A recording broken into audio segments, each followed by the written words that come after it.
Баршаңызға қайырлы күн. Қалайсыздар? Бүгін жексенбі, демалыс. Бүгін біздің отағамыздың демалысы. Сонымен кішігірім пикник жасауға шештік.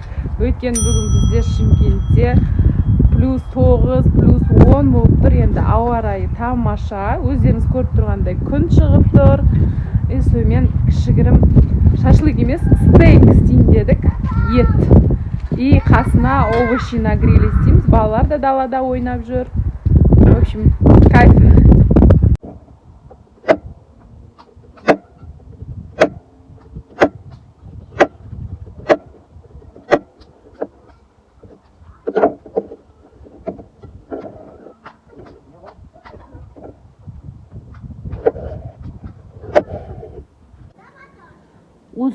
Осындай овощи бәрін кесіп қойдым әдемілеп.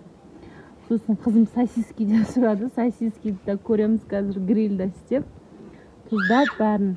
Мына жерде мынандай стейктер алдық. Мираторгтікі, мынау өзіміздегі.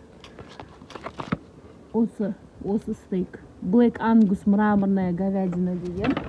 И мына жерде соған соус алдық еще. Соусымызға. Мына жерде мен жаңа завтрак ішкем ғой. Соусымыз мынандай костровок деген, медово-горчичный. Көреміз енді. Мына жақта Руслан костер разжигает. Надеюсь, күшті болады енді. Мынау біздің террасаның есігі. Осы арқылы шығып жатырмыз. Енді Құдай қаласа жазда бұл вообще постоянно ашық тұрады. Ауа райы тамаша болып тұр, прям күшті. И костердің иісі шығып жатыр. Мадина мен София бізге қонаққа келді. Біздің пикникке. Бала-шаға, үлкендерім ойнап жүр, кішкентайым ұйықтап жатыр үйде. Диана, Батырхан, привет теңдер. Енді қармен ойнамасындар енді.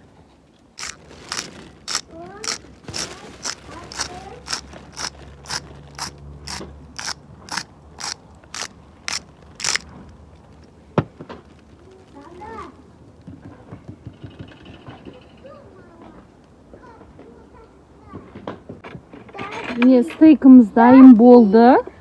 Осындай мраморная говядина, мираторгтікі. Осындай күшті болып шықты. Қазір кесілген түрін көрсетейін в разрезе. Міне. Вообще шикі емес. Сондағысы 10 минутта пісті, күшті болып.